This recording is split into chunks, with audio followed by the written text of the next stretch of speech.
Welcome back to Infidelity Tales Lab. We're incredibly grateful for your support. Before we begin today's tale, tell us, which city or country are you joining us from? We love connecting with our global audience. Now, let's dive into today's story. Chapter 1, Castle of Glass. Flynn Mercer stepped out of the shower, wiping steam from the bathroom mirror. 42 years have been kind to him.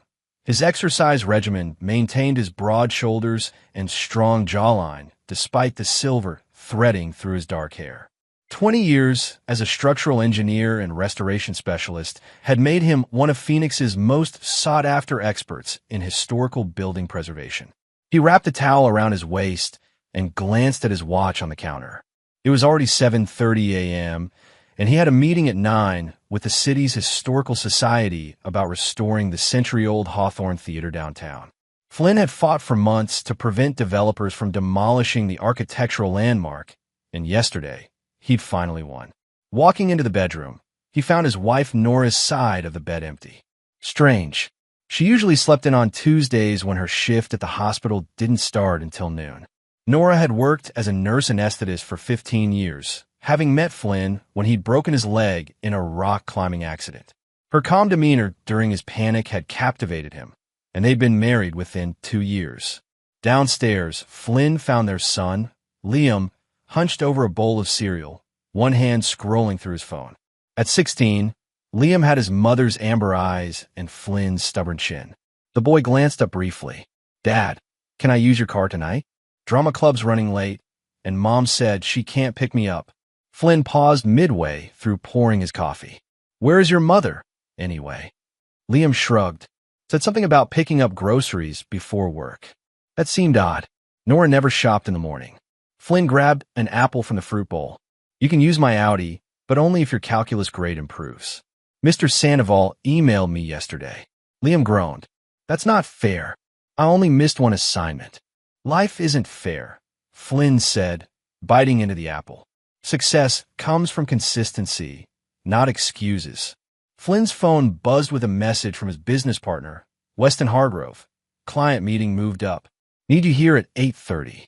Flynn had met Weston 15 years ago when they were competitors bidding on the same historical courthouse restoration. Instead of undercutting each other, they teamed up and formed Cornerstone Restoration and Engineering. The partnership had made both men wealthy, with projects spanning across 5 states. "About to run," Flynn told Liam. "We'll talk about the car later." As Flynn grabbed his keys, he noticed Nora's purse still on the counter. Stranger still. She never left without it. Something felt off, but he didn't have time to dwell on it. Later that day, as Flynn presented his preservation plans to the Historical Society board, his phone kept vibrating. He ignored it until the meeting concluded with handshakes and congratulations. Checking his phone in the hallway, he found 5 missed calls from Nora, which was unusual. She knew better than to call repeatedly during important meetings. When he called back, her voice sounded strange, tight and higher than normal. "Flynn, I need you to come to Memorial Hospital." His stomach dropped. "Are you okay? Is it Liam?" No. I mean, yes, it's about Liam, but she faltered. "Just come to the emergency department. I'm here with Detective Michaels." "Detective?" Flynn's voice echoed in the marble hallway. "What's going on?" "It's your car, Flynn. There's been an accident." The world seemed to tilt beneath him. "Is Liam hurt?" "Nora, tell me." "He's fine. Just come now." Flynn broke every speed limit getting to Memorial Hospital. The emergency department buzzed with activity, but he spotted Nora immediately, her copper hair pulled back in a messy bun, still wearing scrubs. Beside her stood a stocky black woman in a blazer, presumably Detective Michaels, and beyond them, sitting on a plastic chair with handcuffed wrists, was Liam. "What the hell is happening?" Flynn demanded. Detective Michaels stepped forward. "Mr. Mercer, I'm Detective Alicia Michaels. Your son was arrested following a hit-and-run accident involving your vehicle." Flynn looked at Liam, whose face was pale and tear-streaked. "I didn't do it, Dad. I swear I didn't." Detective Michaels continued. "According to your wife, Liam took your keys without permission and drove your car without a license. He collided with a parked vehicle on Saguaro Lane and fled the scene." Flynn's gaze swung to Nora, whose eyes wouldn't meet his. "Is this true? I saw him take your keys from the counter this morning," Nora said, her voice flat. "I told him not to, but he wouldn't listen." "That's a lie," Liam shouted, rising from his chair until a uniformed officer pushed him back down. "Mom, why are you saying this?" Flynn's mind raced. This made no sense.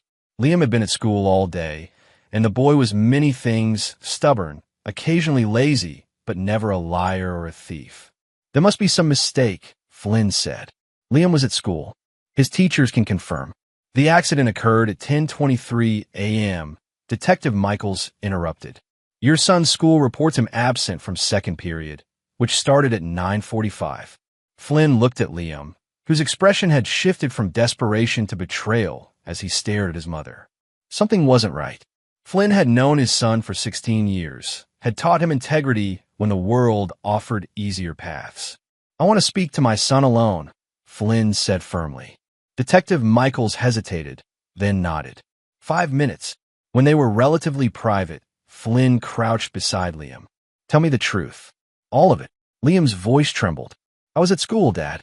I've been working on the stage design for the spring play during second period. Mr. Riker gave me permission. I wasn't even marked absent. I was there." Flynn studied his son's eyes and saw nothing but truth. "Then why would your mother say otherwise?" Liam's face crumpled. "I don't know. She's been acting weird for months. Always on her phone, staying late at work." He lowered his voice. "Last week, I heard her on the phone with someone. She sounded different, laughing in a way she doesn't with us anymore." A cold feeling settled in Flynn's chest. "I believe you," he said firmly. "We'll figure this out." When Detective Michaels returned, Flynn requested to see the evidence. She showed him photos of his damaged Audi and the other vehicle. "The witness who called it in mentioned a teenage boy behind the wheel," Detective Michaels explained. "Did they actually see the driver's face?" Flynn asked. The detective hesitated. "They noticed someone young-looking with dark hair. When we ran the plates and contacted your wife, she confirmed your son had taken the car." Flynn turned to Nora. "Are you calling me a liar?"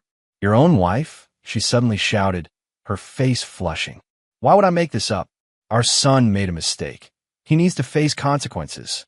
The outburst struck Flynn as performative. In 15 years of marriage, he'd never seen Nora lose control like this in public. As a medical professional who handled life-or-death situations daily, she prided herself on remaining calm. "I'm posting bail for my son," Flynn stated firmly. "And then we're going to get to the bottom of this." Chapter 2. Undercurrents. Flynn stood in the kitchen of their modernist home in North Phoenix, a glass of whiskey untouched on the counter. After posting bail, he'd brought Liam home, where the boy retreated to his room, shell-shocked by his mother's betrayal. Nora hadn't returned from her shift yet, giving Flynn time to think. Their marriage had been solid for years, built on mutual respect and shared values. But lately, subtle changes had accumulated. Nora's late nights, canceled dinner plans, emotional distance.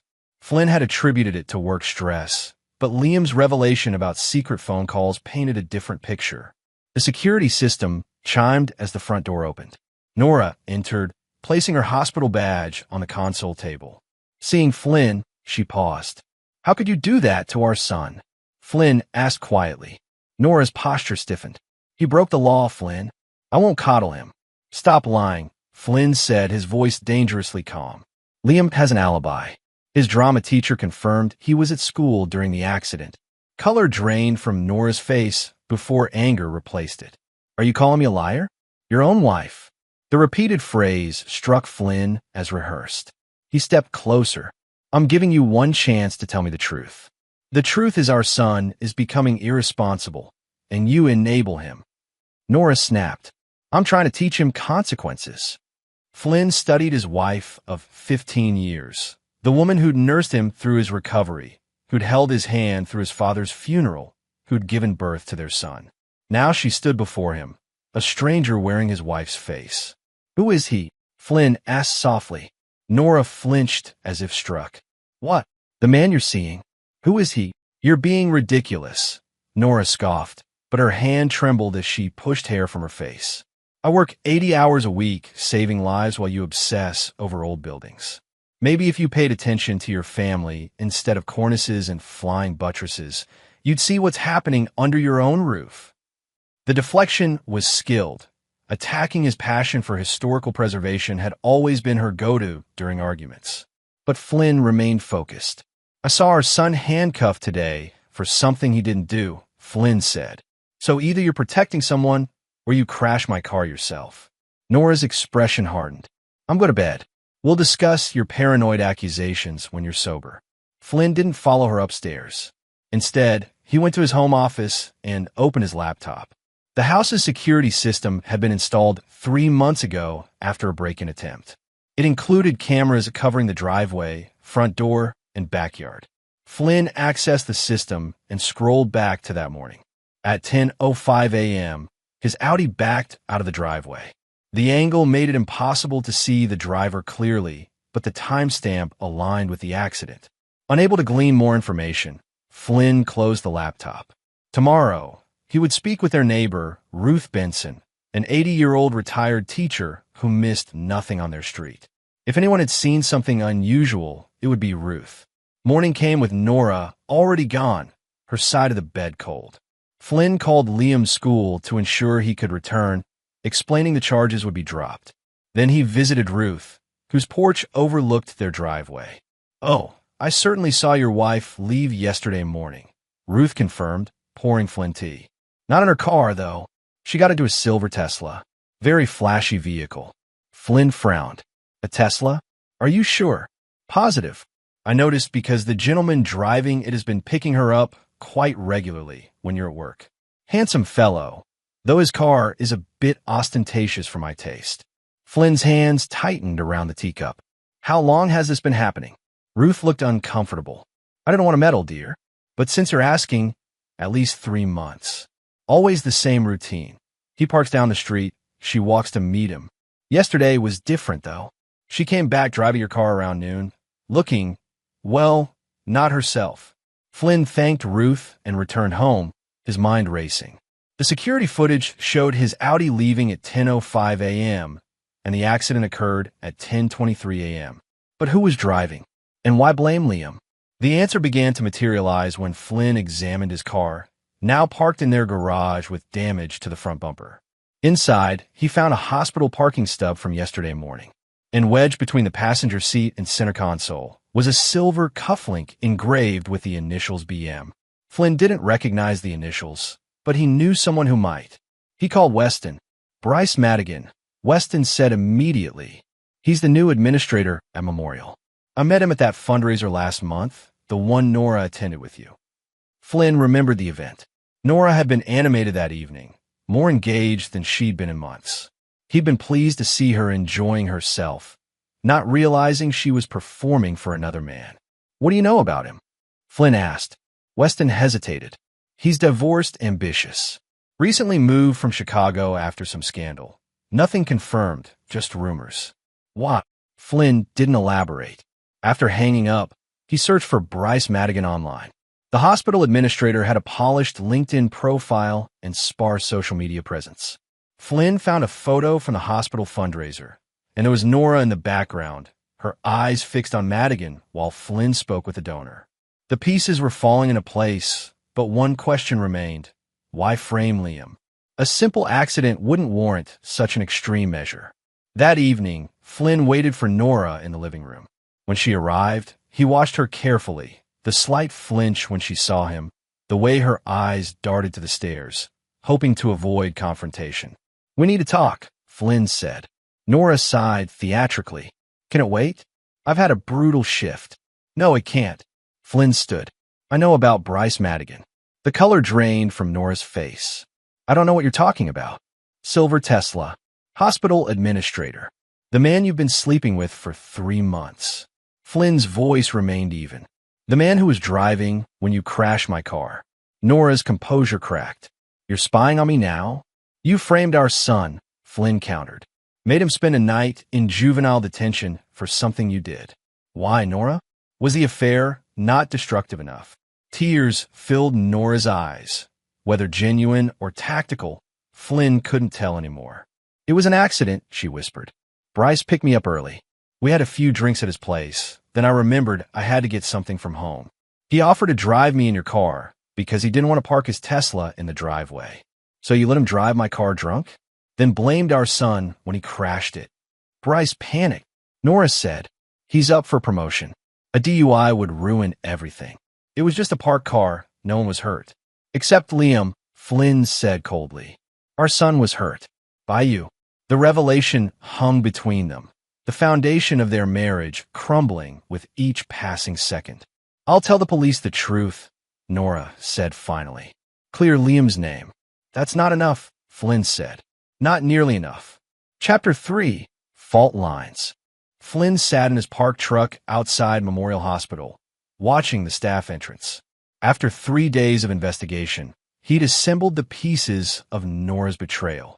Her affair with Bryce Madigan had begun 4 months ago, following a hospital restructuring that put Madigan in charge of surgical services. Their relationship had quickly intensified, with Nora fabricating late shifts to spend nights at his downtown penthouse. The crash had occurred after one such morning. According to Ruth Benson, Nora had left with Madigan around 8:30 a.m., returning in Flynn's Audi just before noon, visibly distressed and slightly unsteady. She'd then called the police, reporting that Liam had stolen the car. What Nora hadn't known was that Mrs. Keller, whose parked car they'd hit, had installed a dash cam that activated upon impact. Flynn had visited her, pretending to arrange insurance details, and she'd mentioned the footage captured a man in a blue suit exiting the Audi briefly before driving away. Now, as Flynn watched the hospital entrance, he spotted Bryce Madigan leaving the building, tall, polished, with salt and pepper hair and the confident stride of a man accustomed to getting what he wanted. Flynn had seen his type before, ambitious climbers who viewed people as stepping stones. Flynn didn't approach him. Not yet. First, he needed to understand the full extent of the relationship and why they'd chosen such a drastic measure as framing Liam. At home, things had deteriorated rapidly. Nora had admitted the affair, but insisted the crash had been an accident, portraying herself as caught between protecting her lover and loyalty to her family. Liam refused to speak to his mother, devastated by her willingness to sacrifice him. Flynn had moved into the guest room, maintaining a cold politeness that unnerved Nora more than anger would have. Those who knew Flynn understood his calm was most dangerous when absolute. On the 4th day after the arrest, Flynn received a call from Detective Michaels. Mr. Mercer, we've received new evidence regarding your son's case.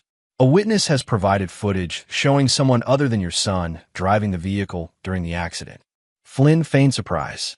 Really? Who was it?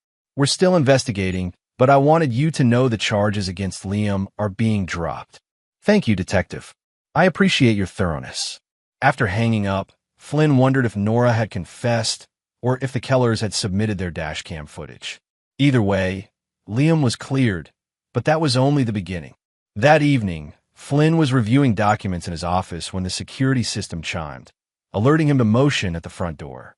On his monitor, he watched Bryce Madigan ringing the doorbell, looking nervously over his shoulder. Flynn waited until Nora answered before making his way downstairs. He found them in hushed conversation in the foyer, Madigan's hand on Nora's arm. Am I interrupting? Flynn asked calmly. Both jumped. Nora recovered first. Flynn, this is Bryce Madigan, Flynn finished. Hospital administrator. Drunk driver. The man who let my son take the fall for his crime. Madigan straightened his shoulders. Mr. Mercer, I came to apologize. What happened was inexcusable, and I take full responsibility. Full responsibility, Flynn repeated slowly. Interesting phrase from a man who fled the scene and let a teenager get arrested. The police have dropped the charges, Madigan said. I've given a full statement. Flynn stepped closer, noting with satisfaction how Madigan instinctively backed up. And you think that resolves things? My son spent a night in juvenile detention. His record shows an arrest. His mother betrayed him in the most fundamental way possible. I understand you're angry. No, Flynn interrupted. You don't understand anything about me. But you will. Nora moved between them. Flynn, please. We made a terrible mistake, but threatening Bryce won't solve anything. I haven't made any threats, Flynn said with unsettling calm. I'm simply promising consequences. Madigan's professional facade cracked slightly. What do you want? Money? I can pay for any damages, therapy for your son. Flynn laughed, the sound devoid of humor. You think this is transactional? That you can write a check and erase what you've done? He shook his head. No, the consequences I'm talking about can't be resolved so easily. Madigan glanced at Nora, who looked increasingly uneasy. Perhaps we should continue this conversation when emotions aren't so high. Perhaps you should leave my house before I call the police and report a trespasser, Flynn countered. The same police department investigating your DUI and filing false reports. After Madigan left, Nora turned to Flynn, her expression a mixture of fear and defiance. What are you planning? Why did you do it? Flynn asked instead. Not the affair, people stray, but framing our son, making him bear the consequences of your actions. Nora's eyes filled with tears.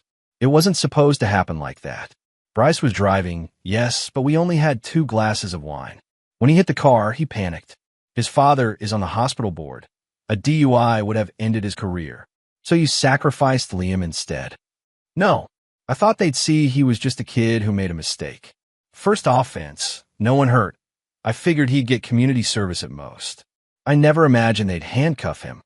Flynn studied his wife's face, searching for the woman he'd married. Were you ever going to tell the truth if the security footage hadn't exposed you? Nora couldn't hold his gaze. I don't know, she whispered. I do, Flynn said. And that's why, starting tomorrow, everything changes. Later that night, Flynn sat at his computer, creating a new email account and document folder titled Insurance. Into it, he saved the security footage, the dashcam video from Mrs. Keller, and screenshots of text messages between Nora and Madigan that he'd retrieved from the phone bill records. Flynn had built his career on understanding structural integrity, knowing precisely how much pressure could be applied before something collapsed. Now, he would apply that knowledge to dismantle the lives of those who had betrayed his family. As he worked, a text from Weston arrived. Madigan's background check complete. Call me. It's worse than we thought. Flynn smiled grimly. The fault lines were already appearing. Now was time to trigger the earthquake. Chapter 4. The Evidence. The security system notification pinged on Flynn's phone at 2:37 a.m. He'd been lying awake in the guest room, sleep eluding him as it had for the past week. Tapping the app, he viewed footage from the previous day, standard automatic archiving. As he scrolled through, a clip from the driveway camera caught his attention. There was Nora, clearly intoxicated, stumbling toward his Audi with Bryce Madigan's arm around her waist. Flynn watched as Madigan took his keys from Nora's hand, helped her into the passenger seat, and drove away. Flynn downloaded the video immediately, adding it to his growing collection of evidence. The timestamp read 9:47 a.m., perfectly aligning with the accident timeline. Morning brought a stilted breakfast, with Liam silently eating cereal while Nora attempted normal conversation. Flynn observed the painful dynamic, noting how his son flinched when Nora approached him. I'm meeting with Liam's attorney today, Flynn announced, to ensure the arrest is fully expunged from his record. Nora nodded quickly. Of course. I've already called the station to confirm my statement. Your statement, Flynn repeated. The one where you admit framing our son for a crime he didn't commit? Liam stood abruptly, leaving his half-eaten breakfast. I'll be in the car, Dad. After Liam left, Nora reached for Flynn's hand. He pulled away. Flynn, please. I know what I did was unforgivable, but we can work through this. 15 years of marriage. 15 years I spent believing I knew who you were.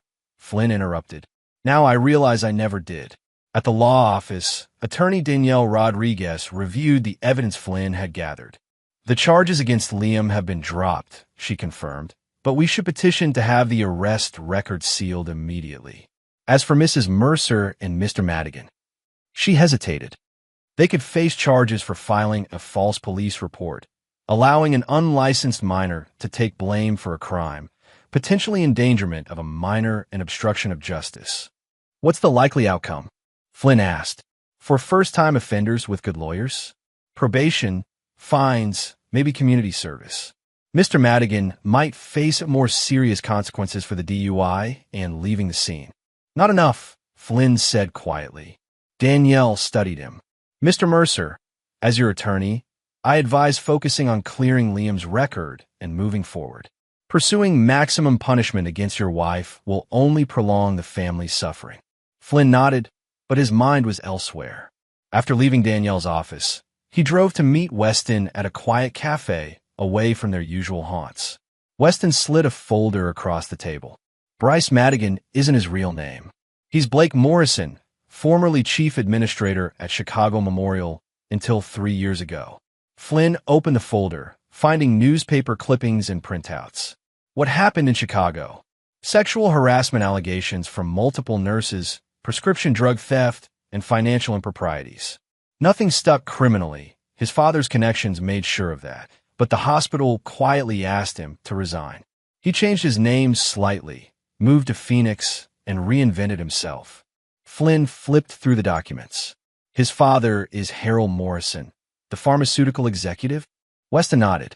One of the wealthiest men in Illinois. Used his influence to bury the Chicago scandal and set his son up here with a new identity. But Blake, or Bryce, hasn't changed his ways. I've found 3 complaints from nurses at Memorial already, all hushed up with settlements. Does Nora know who she's involved with? Unknown. But there's more. Weston leaned forward. Remember that accident? The police report shows the damaged vehicle belonged to Teresa Keller. Mrs. Keller with the dash cam, Flynn confirmed. She's not just any victim. She's on the state medical licensing board, the same board currently investigating irregularities in Memorial's anesthesiology department. Flynn's eyes narrowed. Nora's department. Exactly. The hit and run might not have been entirely random. This revelation changed everything. What Flynn had viewed as a regrettable accident resulting from an affair now appeared potentially premeditated, a deliberate attempt to silence an investigator. After Weston left, Flynn remained, staring at his coffee. If Madigan had deliberately targeted Mrs. Keller's car, and Nora had willingly participated in the cover-up by framing their son, the betrayal ran even deeper than he'd imagined. Later that day, Flynn drove to Memorial Hospital's parking garage. Using the employee directory Weston had provided, he located Madigan's reserved space. Empty, as the administrator was in meetings until evening. Flynn carefully placed a small GPS tracker under the rear bumper of the silver Tesla, then made his way to the anesthesiology department. He found Nora reviewing patient charts at the nurse's station. Seeing him, her eyes widened in surprise. Flynn, what are you doing here? We need to talk, he said quietly. Privately. Nora glanced around nervously before leading him to an empty consultation room. Is Liam okay? Tell me about the investigation into your department, Flynn said without preamble. The color drained from Nora's face. What investigation? The state medical board's review of anesthesiology practices at Memorial. The one headed by Teresa Keller, the woman whose car Madigan crashed into. Nora's stunned expression confirmed his suspicions. How did you? Was it coincidence, Nora? Or did Madigan deliberately target her vehicle? It was an accident, Nora insisted, though her voice trembled. We didn't even know it was her car until afterward.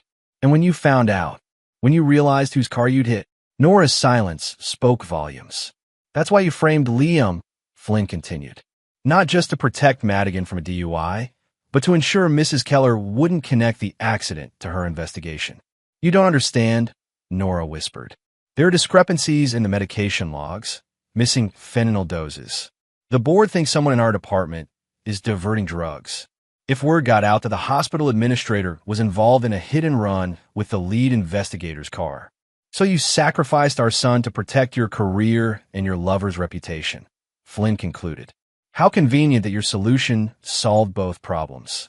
It wasn't like that, Nora pleaded. Bryce said Liam would get a slap on the wrist at most. We didn't think.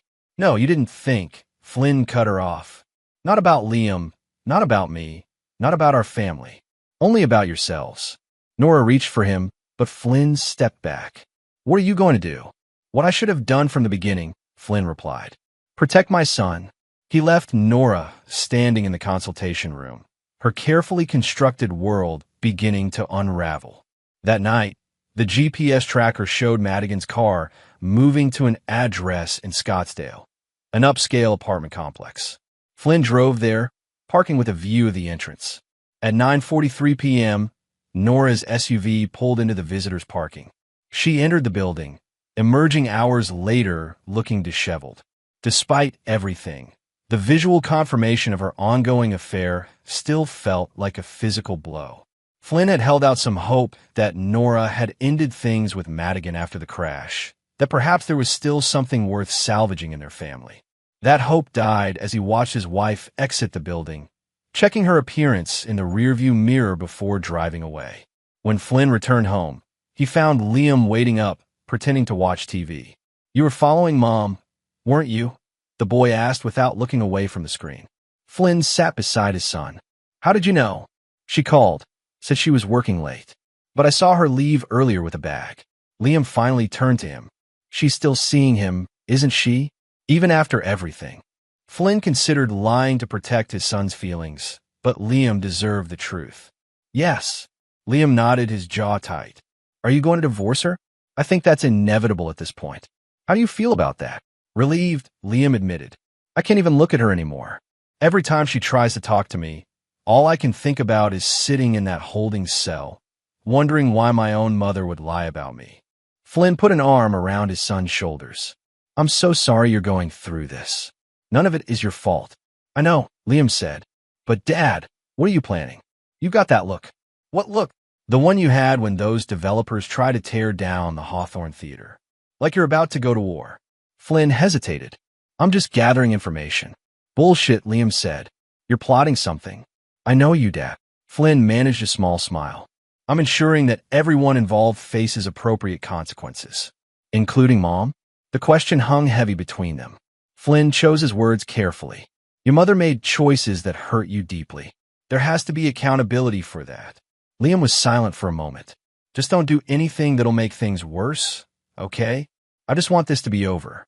Flynn hugged his son, knowing that while he would honor Liam's wish for resolution, his definition of over included a reckoning that neither Nora nor Madigan anticipated. The next day, Flynn received a call from Detective Michaels. "Mr. Mercer, I thought you should know, we've formally charged Bryce Madigan with DUI, leaving the scene of an accident, and filing a false police report. Your wife has also been charged with filing a false report and endangering a minor. Thank you for letting me know, Detective. When will they appear in court?" "Arraignment is scheduled for Monday. Given their lack of prior records, they'll likely be released on their own recognizance pending trial." After hanging up, Flynn checked his watch. The court hearing mentioned in the original synopsis was approaching, where the CCTV footage would be shown and an eyewitness would testify. It would be Nora and Madigan's first public reckoning, but far from their last. Chapter 5. The Revelation. Flynn sat motionless in the back row of courtroom 3B, watching as Nora and Bryce Madigan entered separately with their attorneys. Neither had spotted him yet, giving Flynn the opportunity to observe their demeanor. Madigan projected confidence in an expensive suit, while Nora looked pale and drawn, her typical poise absent. The courtroom filled with the usual participants in the justice system's daily machinery: lawyers consulting clients, clerks organizing files, bailiffs maintaining order. Flynn recognized Mrs. Keller seated near the front, her silver hair neatly styled, back straight despite her 72 years. Judge Ramona Walsh entered, and the proceedings began with Madigan's arraignment. He pleaded not guilty to all charges, his voice carrying through the courtroom with practiced authority. Nora followed suit, her not guilty barely audible. Flynn had expected this. What he hadn't expected was the prosecutor, Assistant District Attorney Vincent Rivera, requesting special consideration in the case. "Your Honor, given the nature of these charges involving false accusations against a minor and potential interference with a state medical board investigation, the state requests that all evidence be presented during this hearing, rather than waiting for trial." Judge Walsh frowned. "That's unusual, Mr. Rivera." Defense. Madigan's attorney objected strenuously, but the judge overruled after Rivera mentioned evidence of premeditation and conspiracy. Flynn leaned forward as Rivera called his first witness, Detective Michaels, who testified about the initial police report and subsequent discovery of contradictory evidence. Then came Mrs. Keller, who described finding her parked car damaged and reviewing her dashcam footage. Could you identify the individual you saw exiting the vehicle after the collision? Rivera asked. Mrs. Keller pointed directly at Madigan. That man there. He got out, looked at the damage, then drove away without leaving any information. Rivera nodded. Your Honor, the state would like to present Exhibit C, the dashcam footage from Mrs. Keller's vehicle. The court fell silent as the video played on a monitor. There was Flynn's Audi striking Mrs. Keller's parked car, then Madigan emerging, surveying the damage, and quickly returning to the driver's seat. The camera angle even captured Nora in the passenger seat, her head turning away as if to avoid being identified. Madigan's composed facade cracked slightly as murmurs rippled through the courtroom. Nora stared at the floor, shoulders hunched. Next, the state presents Exhibit D, security footage from the Mercer residence. Flynn watched Nora's head snap up in alarm as the courtroom monitor displayed his driveway camera footage. There she was, visibly intoxicated, leaning on Madigan as he took Flynn's car keys and helped her into the passenger seat. The timestamp on this footage is 9:47 a.m., Rivera noted. The accident occurred at approximately 10:23 a.m., consistent with the defendants driving directly from the Mercer residence to the location of the collision. Nora turned, scanning the courtroom until her gaze found Flynn. The shock in her eyes confirmed she hadn't expected this evidence to exist, let alone be presented in court. Rivera wasn't finished. Your Honor, the state calls Teresa Alvarez. A woman in hospital scrubs entered, and Flynn recognized one of Nora's colleagues from the anesthesiology department. Nora's face drained of what little color remained. After being sworn in, Alvarez testified that she had overheard a conversation between Nora and Madigan the day of the accident. They were arguing in the medication storage room, Alvarez explained. Ms. Mercer was saying something about dealing with Keller, and that the investigation had to be stopped. Mr. Madigan said they would take care of it that day. By the time Alvarez finished her testimony, Nora was visibly trembling. Madigan sat rigid, his attorney scribbling furiously beside him. Judge Walsh addressed both defendants sternly. Based on the evidence presented, this court finds sufficient cause to proceed to trial. Bail is set at $150,000 each, with conditions including surrendering of passports and no contact with the victims or witnesses. As bailiffs approached to take Nora and Madigan into custody until bail could be posted, Nora's gaze remained fixed on Flynn. Her expression shifted from shock to understanding as she realized her husband had orchestrated this public revelation of their crimes. Flynn remained seated as the courtroom emptied, processing the day's events. He had expected the security footage to be damaging, but Teresa Alvarez's testimony was an unexpected gift, confirming the premeditated nature of the accident with Mrs. Keller's car. Outside the courthouse, Flynn was approached by Detective Michaels. Quite a revelation in there, she commented. You knew about the security footage all along, didn't you? Flynn nodded. I installed the system after a break-in attempt. Never imagined it would capture something like this. And Alvarez? Did you know she would testify about that conversation? No, Flynn admitted. That was a surprise to me as well. Detective Michaels studied him. Mr. Mercer, in my experience, people who fake shock as well as your wife did today usually have other secrets. If there's anything else I should know about this case, if I discover anything relevant, you'll be the first to know, Flynn assured her. The detective handed him her card. Directly to me, not through channels. Something doesn't add up about the hospital's involvement in all this. Flynn spent the afternoon with Liam, who had decided to stay with Flynn's sister, Bridget, until things settled down. Bridget had always been Flynn's closest ally, standing by him through their turbulent childhood with alcoholic parents and later supporting his career when others dismissed his passion for historical preservation as impractical. You okay, little brother? Bridget asked as they watched Liam shoot baskets in her driveway. You've got that 1,000-yard stare. Flynn exhaled slowly.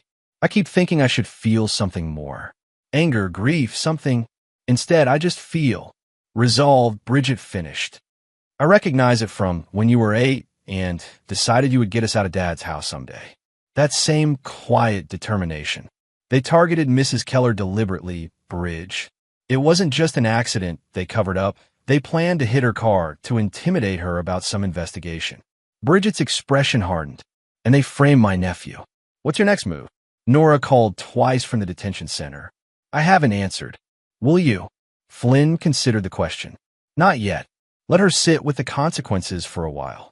After dinner with Bridget and Liam, Flynn drove to his empty house. As he pulled into the driveway, he noticed an unfamiliar car parked across the street. A man emerged, late 60s, impeccably dressed in a tailored suit despite the Phoenix heat. Mr. Mercer? The man called.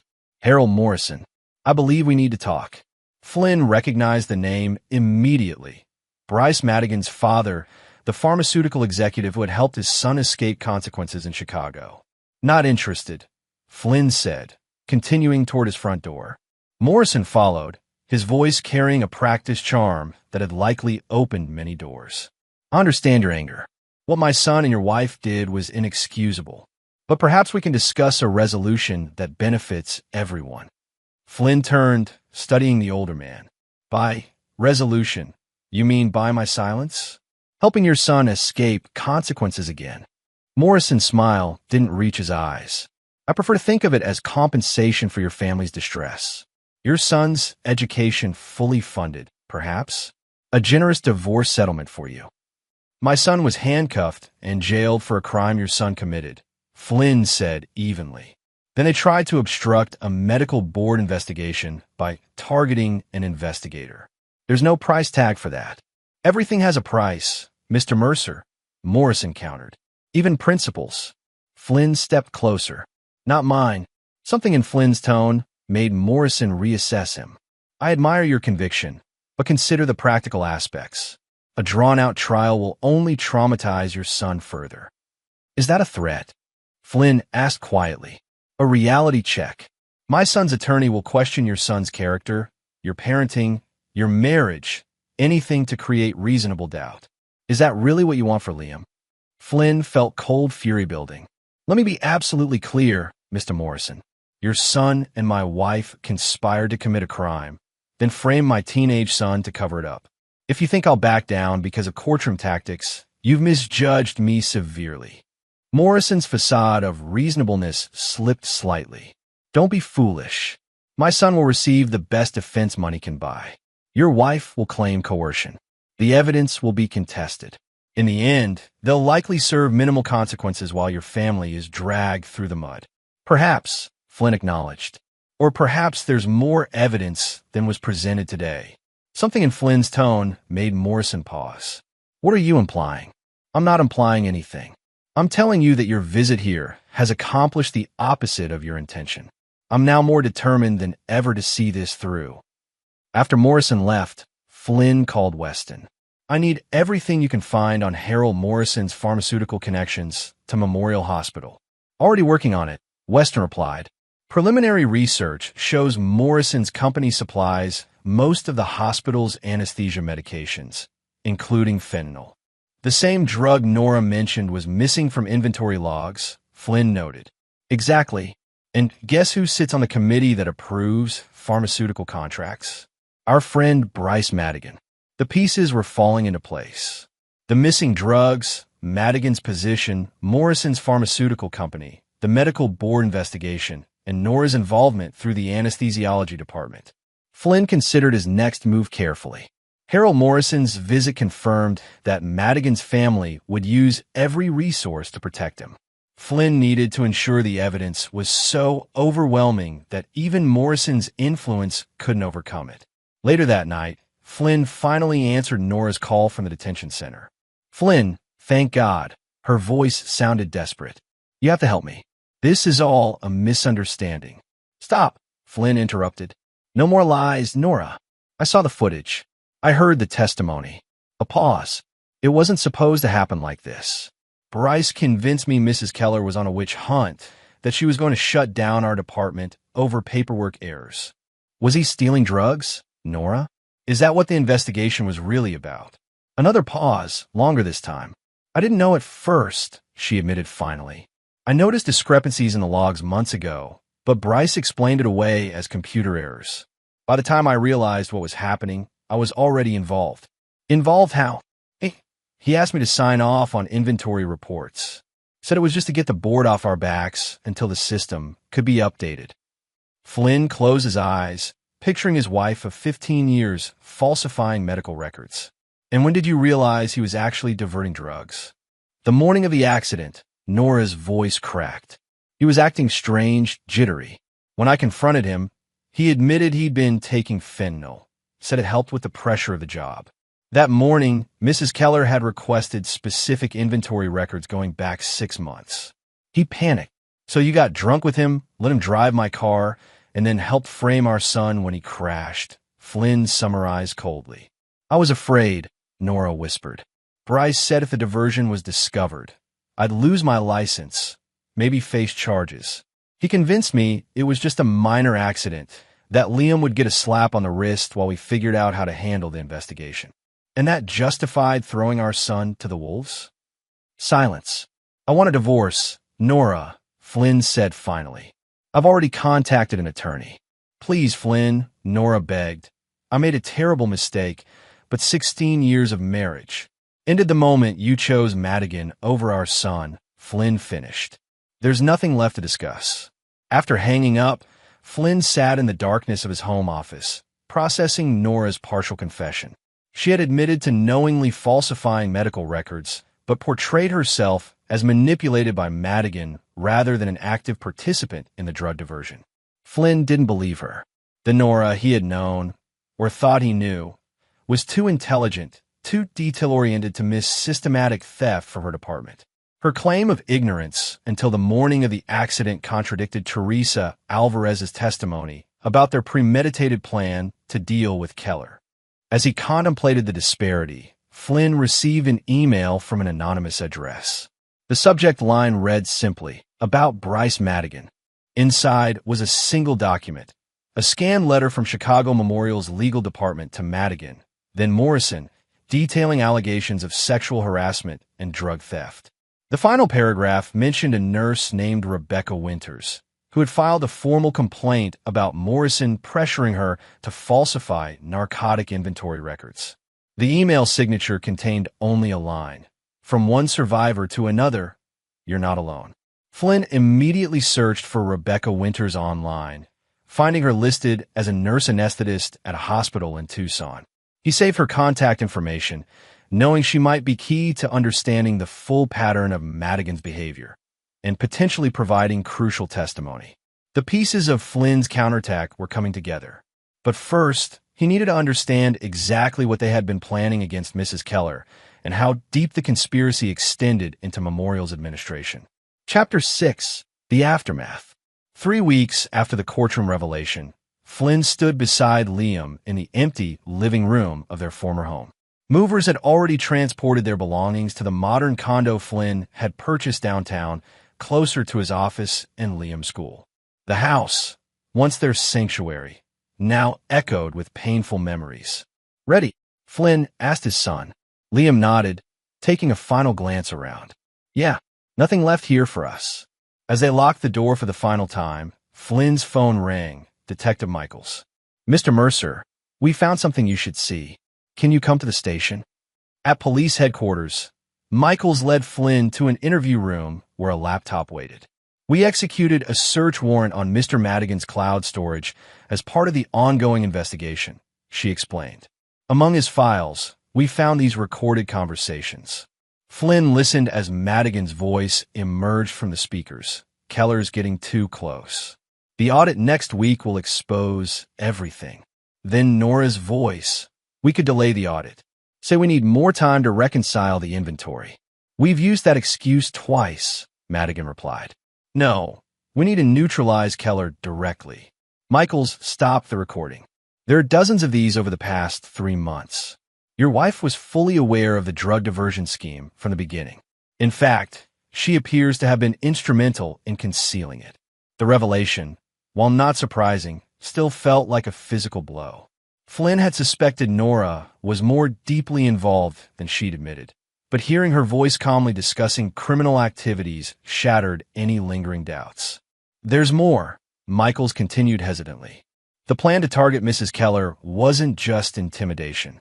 Listen, she played another recording, this one from the day before the accident. Madigan, I've done some research. Keller takes the same route to work every day, parks in the same spot. Nora, what are you suggesting? Madigan, an accident. Nothing serious, just enough to shake her up, maybe hospitalize her briefly while we clean up the evidence. Nora, that's insane. We can't just. Madigan, you're already implicated, Nora. Those inventory reports have your signature. If I go down, you go down. A pause, then Nora's voice, quieter. How would we even do it without getting caught? They were planning to deliberately injure Mrs. Keller, Flynn said, the full implications sinking in. Not just hit her car, but hit her. Michaels nodded grimly. The accident with her parked car appears to have been unplanned. They were intoxicated and hit it before they could execute their actual scheme. But the intent was there. Attempted murder, Flynn murmured. Conspiracy at minimum, Michaels confirmed. The DA is amending the charges as we speak. Both will likely face significant prison time.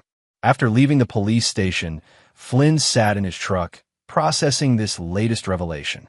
The woman he'd married, the mother of his child, had not only participated in drug theft and framing their son, but had conspired to physically harm an elderly woman to cover their crimes. His phone buzzed with a text from Weston. Meeting with Rebecca Winters confirmed for tomorrow. 2 p.m. my office.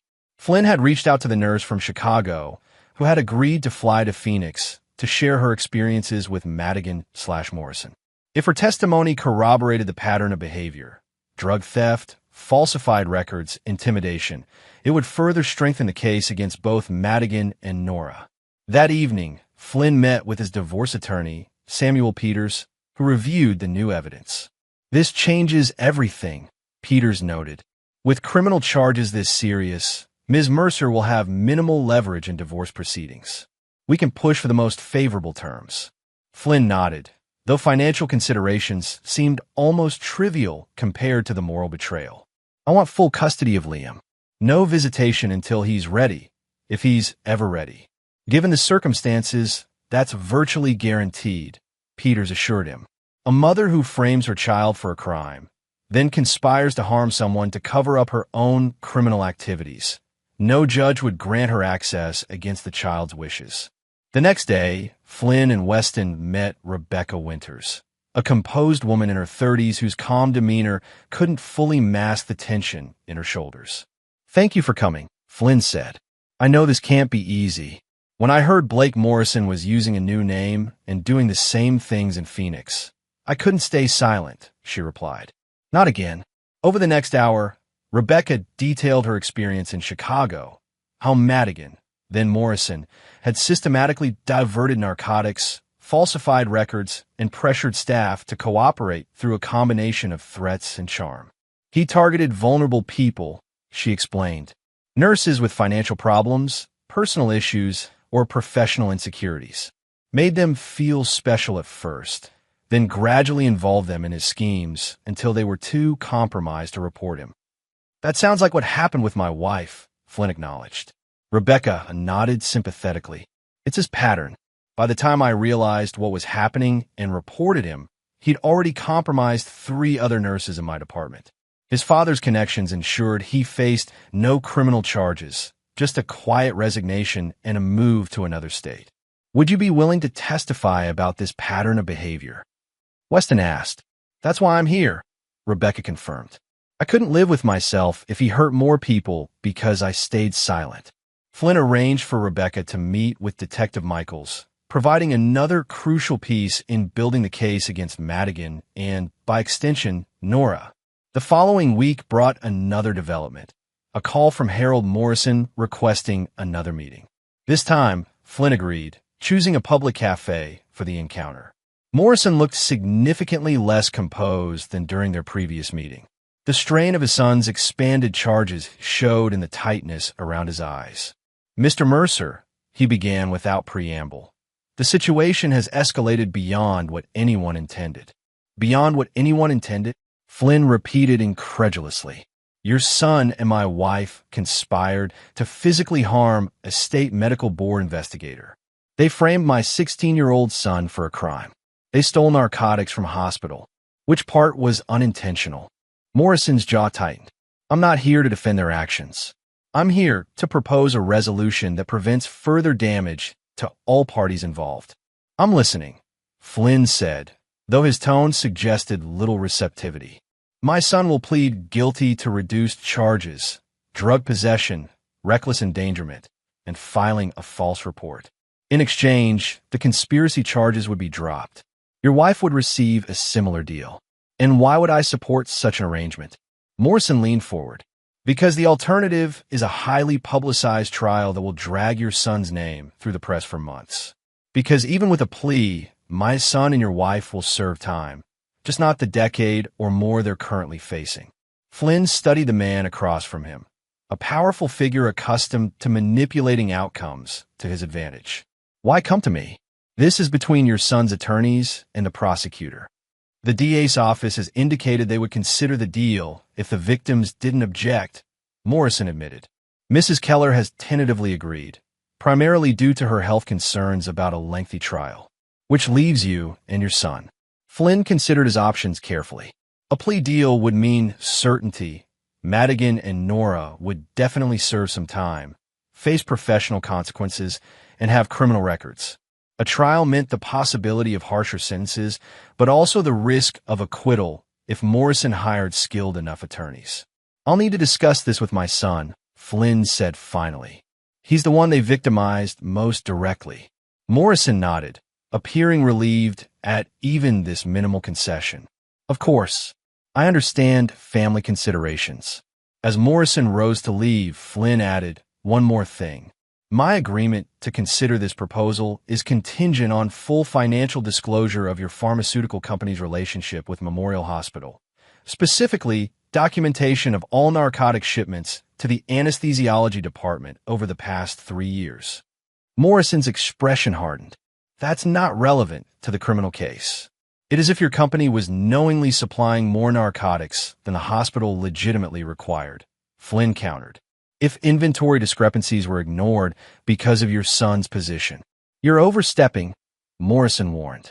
"No," Flynn replied calmly. "I'm ensuring that everyone involved faces appropriate consequences, including those who enabled the situation through willful blindness." After Morrison departed, visibly unsettled, Flynn called Weston to update him on the conversation. "He's worried about more than his son," Weston assessed. "If Morrison Pharmaceuticals gets implicated in a drug diversion scheme, the company could face federal charges, lose government contracts." "Exactly," Flynn agreed, "which gives us leverage to ensure neither Madigan nor Nora gets off lightly." That evening, Flynn discussed the potential plea deal with Liam, who had been living with Bridget since the arrest but visited Flynn's condo regularly. "Will they go to jail?" Liam asked after Flynn explained the situation. "Yes, but for less time than if they're convicted at trial. Maybe 2 to 3 years instead of 10 to 15. Liam considered this. "And we wouldn't have to testify or have our family all over the news." "That's the main advantage," Flynn confirmed. "We could put this behind us sooner." Liam was quiet for a long time. "I don't want Mom to spend a decade in prison," he finally said.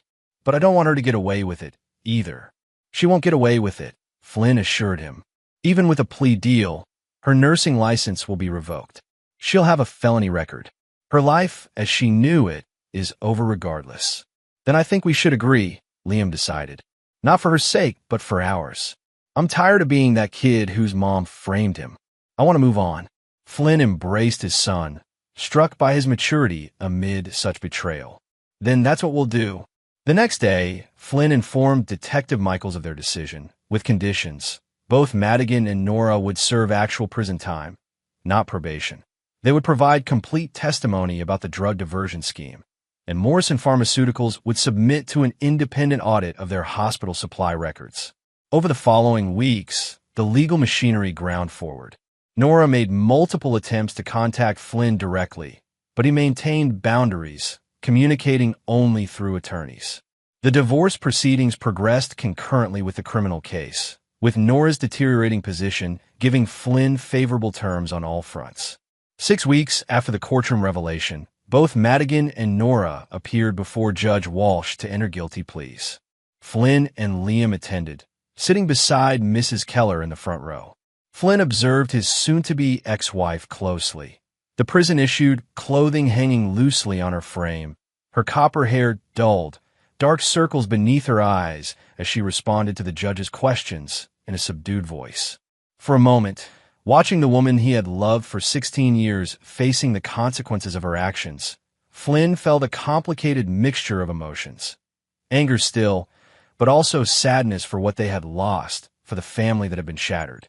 Then he remembered the recordings, her willing participation in framing their son, her callous planning to harm an innocent woman, and his resolve hardened once more.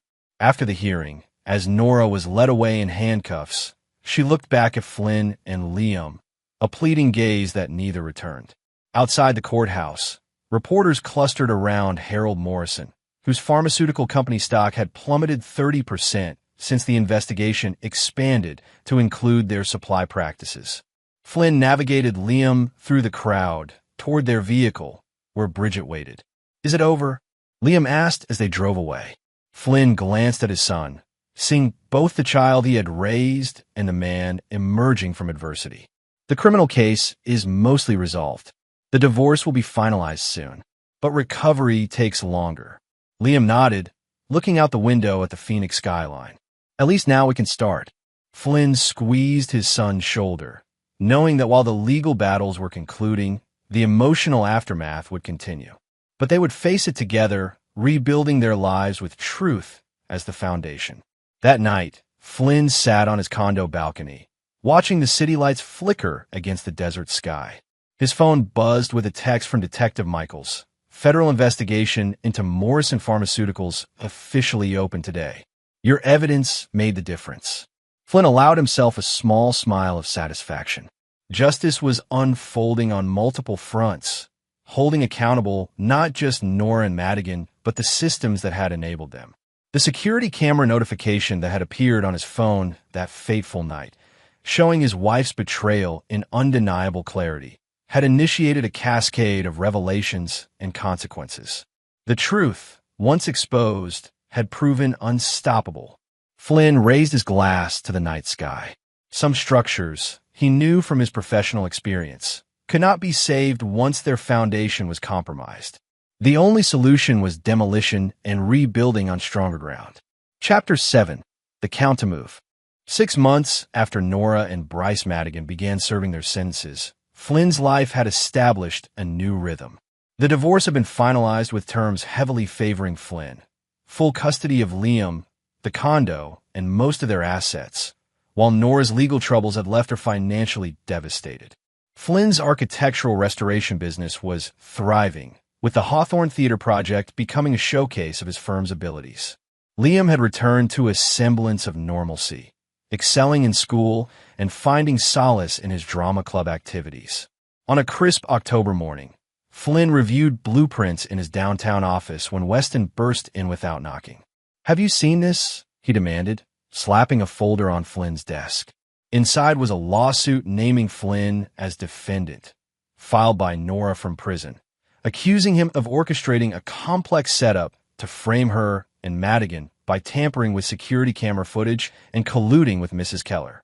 "This is absurd," Flynn muttered, scanning the document. The evidence against them was overwhelming. "It gets worse," Weston said grimly.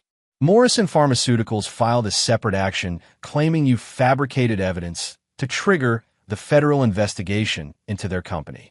They're seeking $40 million in damages for stock devaluation." Flynn leaned back, processing this counterattack. Harold Morrison's handiwork. "He's trying to discredit the evidence against his company by undermining my credibility." "It's a desperate move," Weston agreed, "but potentially devastating." Legal fees alone could bankrupt you, even if you eventually win. Flynn's phone rang. Danielle Rodriguez, his attorney. I've just been served with 2 lawsuits, he answered without preamble. I know, Danielle replied. I'm already drafting our responses. These claims are frivolous, but we need to take them seriously. Can you come to my office this afternoon? After hanging up, Flynn explained the situation to Weston. Morrison is using his resources for a final counterattack. Nora likely agreed to file her lawsuit as a condition of his funding her legal team. What's your plan? Weston asked, recognizing the calculated look in Flynn's eyes. First, strengthen our defensive position. Then identify the weakest point in their alliance, Flynn replied. Every structure has a breaking point, even one built by a pharmaceutical magnate. At Danielle's office that afternoon, she outlined their legal strategy. These lawsuits are primarily intimidation tactics. They know they can't win on the merits, but they can drain your resources and damage your reputation during discovery. How do we counter that? Flynn asked. We file immediate motions to dismiss based on the established evidence in the criminal cases.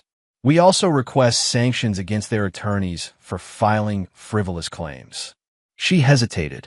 However, litigation is expensive, Flynn. Morrison has deeper pockets than you.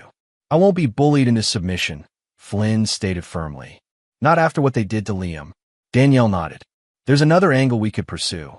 Morrison's legal attack opens the door for us to investigate their finances through discovery. If they're claiming damage to their business, we have the right to examine their books. Flynn considered this, which might reveal additional evidence of pharmaceutical improprieties. Exactly. They're counting on you settling quickly to avoid financial strain. But if we counterattack through discovery, they may reconsider. After leaving Danielle's office, Flynn drove to visit Rebecca Winters, who had relocated to Phoenix to assist with the ongoing federal investigation into Morrison Pharmaceuticals. They're desperate, Rebecca observed after Flynn explained the lawsuits. The federal investigation is uncovering systematic problems in their supply chain management. Several hospitals have reported similar patterns of narcotic diversion involving their products. How high up does it go? Flynn asked, potentially to Harold Morrison himself. Internal emails suggest he was aware of inventory discrepancies, but instructed staff to maintain good relationships with hospital administrators like his son. Flynn absorbed this information. Would you be willing to provide a sworn statement about what you've learned? It could help counter these lawsuits. Rebecca hesitated. The federal investigation is still ongoing. I can't share confidential information. I understand, Flynn assured her. But your experiences in Chicago, those are your personal testimony. She nodded slowly. I'll speak with the federal prosecutor. If she approves, I'll help however I can. Later that evening, Flynn received an unexpected call from Mrs. Keller. Mr. Mercer, I've been served with a subpoena for all my communications with you regarding the accident, she informed him. They're claiming we conspired to set up Mrs. Mercer and Mr. Madigan. They're desperate, Flynn reassured her. The evidence speaks for itself. There's something else, Mrs. Keller continued. Before all this happened, I was investigating missing fentanyl at 3 different hospitals, all supplied by Morrison Pharmaceuticals. The pattern suggests a systematic issue, not just individual theft. Did you share this with the federal investigators? Flynn asked. Yes, but some of my records were on a personal laptop that was stolen from my home last week, Mrs. Keller replied, concern evident in her voice. The break-in looked random, but now I'm not so sure. The theft of Mrs. Keller's laptop raised alarms. Flynn immediately called Detective Michaels to report this development. I'll increase patrols near Mrs. Keller's residence, Michaels promised. This could indicate Morrison is getting desperate. Be careful, Flynn. Money and desperation make a dangerous combination. Flynn took the warning seriously, implementing additional security measures at his condo and Liam's school. He also arranged for Bridget to stay with him temporarily, ensuring Liam was never alone. The following week brought the first court hearing on lawsuits. Nora appeared in prison attire, flanked by attorneys Flynn recognized as from one of Phoenix's most expensive firms, clearly funded by Morrison. Harold Morrison himself sat directly behind them, his expression inscrutable. Danielle presented their motion to dismiss, highlighting the overwhelming evidence from the criminal cases and the suspicious timing of these new allegations. Your Honor, she concluded, these lawsuits represent a transparent attempt to retaliate against Mr. Mercer for exposing criminal activity. They lack any factual basis and should be dismissed with prejudice. The opposing counsel argued that new evidence suggested tampering with the security footage and collusion between Flynn and Mrs. Keller. When pressed by the judge, however, they were vague about the nature of this evidence. Judge Richard Hernandez, a no-nonsense jurist with 20 years on the bench, seemed skeptical of the claims against Flynn but denied the motion to dismiss. These allegations, while questionable, require factual determination, he ruled. However, I'm placing strict limits on discovery and will be closely monitoring for abusive tactics. Outside the courtroom, Flynn confronted Harold Morrison directly. This won't work, he stated quietly. You're only digging a deeper hole. Morrison's practiced smile didn't reach his eyes. Perhaps you've overplayed your hand, Mr. Mercer. Not everyone who opposes me ends up victorious. I'm not opposing you, Flynn replied. I'm simply ensuring accountability for actions that harm my family. You chose to make this a larger battle. As Morrison walked away, Flynn noticed someone watching their exchange, a middle-aged man in an expensive suit who seemed vaguely familiar. The man nodded slightly in Flynn's direction before following Morrison. That evening, Flynn received an anonymous email with a subject line that made his pulse quicken. Morrison Family Secrets. The message contained only a phone number and a cryptic note. Not all allies were the same uniform. Call if you want to turn the tide. Flynn debated whether this was a trap, perhaps Morrison attempting to entice him into something that could damage his case. After careful consideration, he called the number from a prepaid phone purchased for the occasion. I wondered if you'd call, a male voice answered. We met briefly today. I was observing your conversation with Harold. Who are you? Flynn asked directly. Someone with a vested interest in seeing Morrison's empire crumbled. You can call me Phillips. I represent certain stockholders who believe the company's direction under Harold has become problematic. Why contact me? Because you've become the focal point of Harold's obsession. He's committing significant resources to destroying you rather than addressing the federal investigation properly. Some of us view this as fiduciary negligence. Flynn considered his response carefully. What exactly are you offering? Information that connects Harold directly to the drug diversion scheme. Not just negligence or looking the other way, but active participation. Evidence that he directed hospital administrators to establish inventory adjustment protocols that facilitated theft. Why not take this to the federal investigators? Corporate politics, Phillips replied. Some of us need plausible deniability. But you, as a private citizen being attacked by Morrison, could use this information defensively without the same complications. Flynn remained skeptical. I'd need verification. Check your email in 1 hour. You'll find documents that should satisfy your concerns. If you choose to use them, that's your decision. All I ask is that my involvement remains confidential. After ending the call, Flynn contacted Detective Michaels to discuss this development. Proceed with extreme caution, she advised. This could be legitimate. Corporate whistleblowers often emerge when ships start sinking, but it could also be a trap to discredit you further. I'll have the documents authenticated before taking any action, Flynn promised. An hour later, the promised email arrived containing scanned documents, board meeting minutes, emails, and financial records showing Harold Morrison had implemented a system of inventory reconciliation adjustments at multiple hospitals where his son and other allies held administrative positions.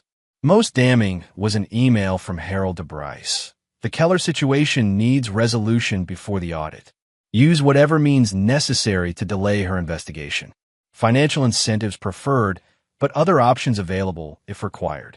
Flynn forwarded the documents to Danielle and Detective Michaels for verification, careful to protect the source.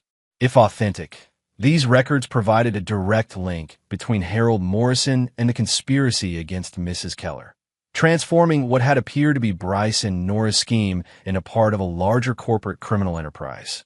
3 days later, Detective Michaels confirmed the documents appeared genuine based on comparison with records already obtained through the federal investigation. This changes everything, she noted. These records suggest Harold Morrison wasn't just protecting his son after the fact. He was directing actions against Mrs. Keller from the beginning. With this new evidence, Danielle filed a countersuit against Morrison Pharmaceuticals and Harold personally, alleging malicious prosecution, defamation, and conspiracy. This puts us on the offensive, Danielle explained to Flynn. Now we control part of the discovery process, and we can depose Harold directly about these documents. The strategic shift produced immediate results. 2 days after filing the countersuit, Danielle received a call from Morrison's attorneys requesting a confidential meeting to discuss potential resolution of all pending matters. Flynn agreed to the meeting, but insisted it occur at Danielle's office rather than on Morrison's territory. When Harold Morrison arrived, accompanied by his legal team, the pharmaceutical executive appeared significantly less composed than during their previous encounters. Let's be frank, Morrison began after preliminaries. This legal battle benefits none of us. I propose a mutual withdrawal of all claims, with each party bearing their own costs. Danielle smiled thinly. That might have been acceptable before we obtained evidence of your direct involvement in the conspiracy against Mrs. Keller. Now our terms have changed. She outlined their counterproposal. Morrison would withdraw all lawsuits, issue a public apology to Flynn and Liam, establish a victims' compensation fund for hospitals affected by the drug diversion scheme, and step down as CEO of Morrison Pharmaceuticals. Morrison's face flushed with anger. Absolutely not. You're overreaching based on documents of questionable provenance. Documents were prepared to submit to the court, Danielle countered calmly, and to the media, if necessary. This is blackmail, Morrison sputtered. This is accountability, Flynn corrected. You directed your son to obstruct a legal investigation by any means necessary. Those means included framing my teenage son and planning to harm Mrs. Keller. Morrison's attorneys requested a private conference with their client. When they returned 30 minutes later, Morrison's demeanor had changed markedly. I'll withdraw the lawsuits and issue a private apology, he offered. The compensation fund is negotiable, but stepping down is off the table. Flynn and Danielle exchanged glances.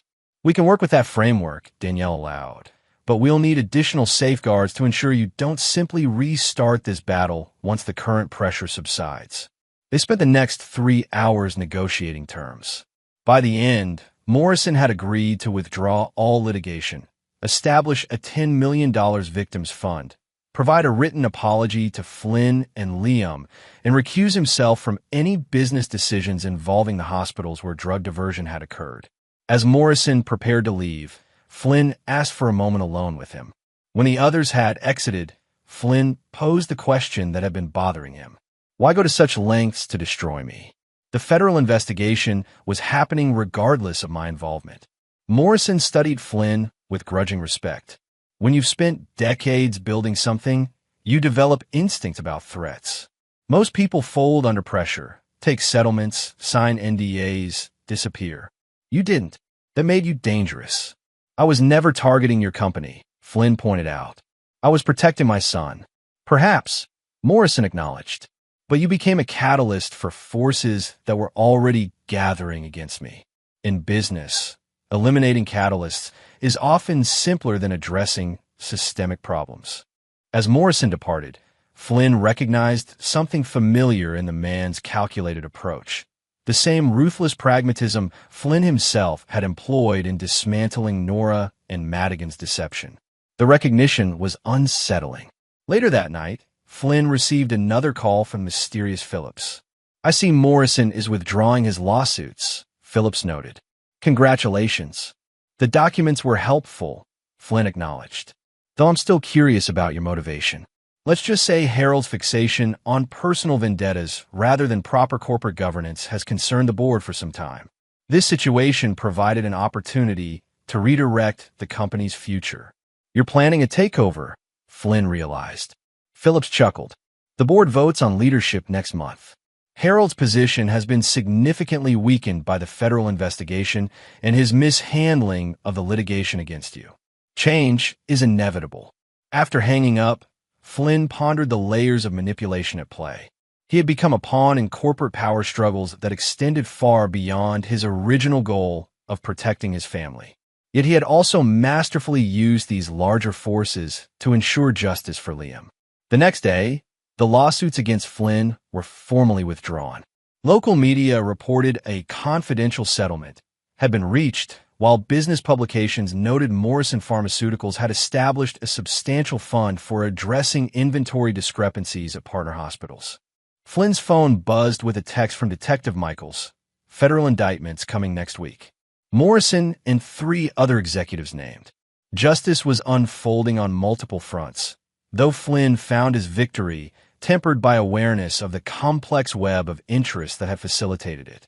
Still, the primary objective had been achieved: Liam's vindication and the accountability of those responsible for framing him.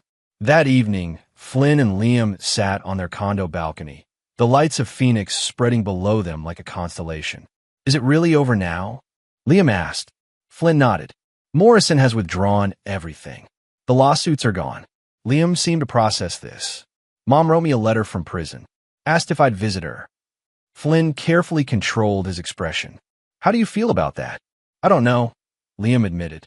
"Part of me never wants to see her again. Another part has questions only she can answer." "Whatever you decide, I'll support you," Flynn assured him. "There's no right or wrong response to what happened." Liam leaned against his father's shoulder, a gesture he had mostly outgrown in recent years, but occasionally returned to in moments of vulnerability. "You know what's weird?" he said after a while. "Through all of this, Mom's betrayal, the arrest, everything, I never doubted you'd fix it. Not once." Flynn felt a tightness in his chest, pride mingled with the weight of his son's faith. "We fixed it together," he corrected gently. "Your strength through all this amazed me." As they sat together in comfortable silence, Flynn reflected on the journey from that first security camera notification to this moment of tentative peace. The foundation of their family had been irreparably damaged, but from the ruins, they had constructed something perhaps stronger, a relationship built on proven loyalty rather than assumed bonds. The reconstruction was still underway, but the structural integrity looked promising. Chapter 8. The Revelation. 1 year after Nora began serving her sentence, Flynn stood before the restored facade of the Hawthorne Theater, cameras flashing as he cut the ceremonial ribbon. The project had become a symbol of rebirth for downtown Phoenix and a professional triumph for Flynn's firm. "This building represents the principle that guides all our work," Flynn told the assembled crowd. "With proper care and commitment, what seems broken can be restored to glory." As the audience applauded, Flynn spotted a familiar face near the back, Detective Michaels, who had become something of an ally through the aftermath of Nora's case.